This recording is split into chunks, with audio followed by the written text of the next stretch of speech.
In the course of this microcycle, a growth hormone is formed that is indispensable to cellular division. This phenomenon has been observed repeatedly in vitro cultures. If, under the effects of stress, or for that matter, any biological perturbation, the blood's inhibitors are diminished to any considerable degree, the somatid's microcycle evolves into a cycle that is both different and polymorphic. We then see the appearance of the various stages of a macrocycle, 13 additional phases in all. First, we notice a bacterial form that is the normal evolution of the microcycle when the inhibitors have been diminished. This endogenous bacterial form has been observed by many researchers, Germany's von Bremer being one of the first.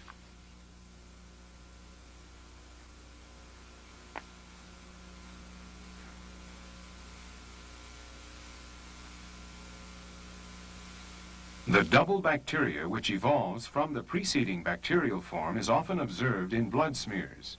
Its particularity is the ability to divide itself by scissiparity to form rods.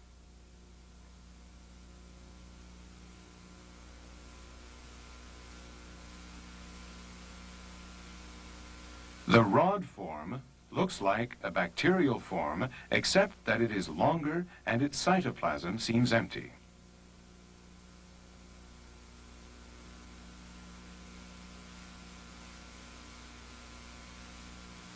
It should be noted that this bacterial form possesses two terminal spores.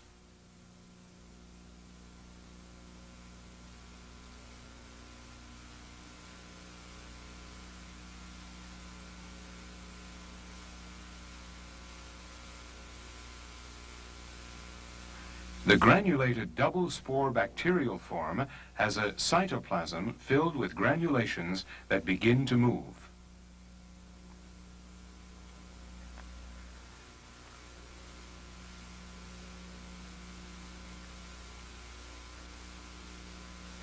The maturation of the granulated double-spore bacterial form results in a mycobacteria well known to microbiologists.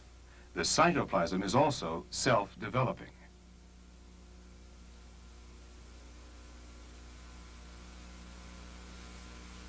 The mycobacteria that we have just seen has developed further and formed bubble-like enclaves to which it owes its name, bubble mycobacteria.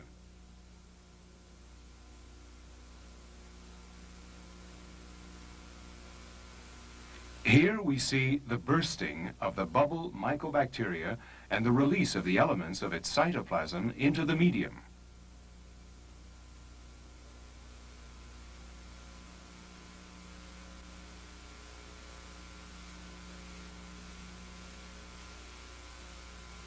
The yeast-like formations that result from the bursting of the bubble mycobacteria have a diameter of 4 to 5 microns.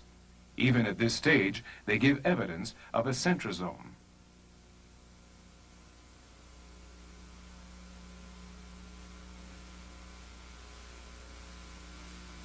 The yeast-like formations proliferate and become ascospore forms, precursors of mycelial elements.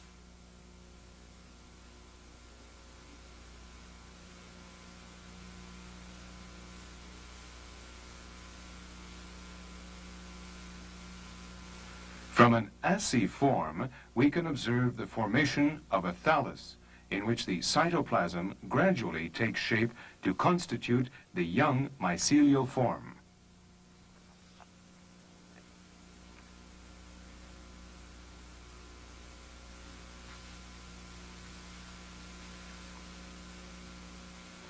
It is through a conjuncture and with peristaltic movements that the young mycelial form develops a thallic cytoplasm and eventually becomes an adult mycelial form.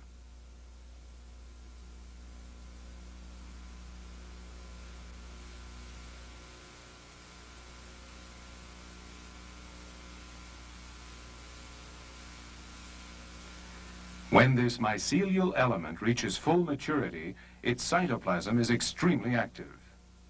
And when it bursts, it releases an enormous quantity of new particles into the medium, each particle capable of duplicating the entire cycle.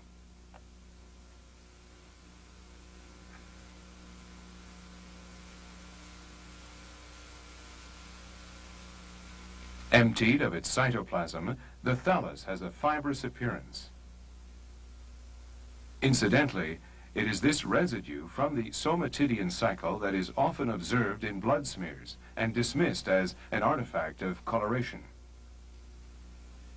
It must be underlined that these forms of mycelial characteristics do not answer to any of the criteria of fungal growth. In fact, they are not affected by massive doses of amphotericin B, fungicide, or any other antifungal substance. The preceding observations lead us to a series of postulations. 1. The somatid is endowed with polymorphism, a polymorphism controlled by blood inhibitors.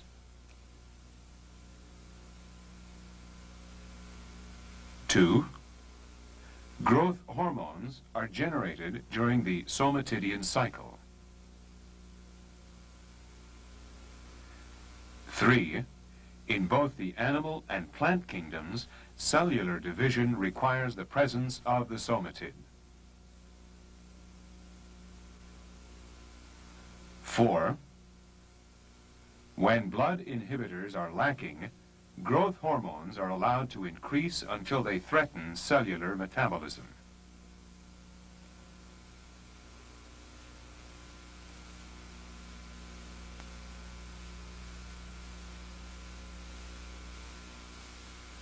Five, all degenerative diseases are a consequence of this disorder.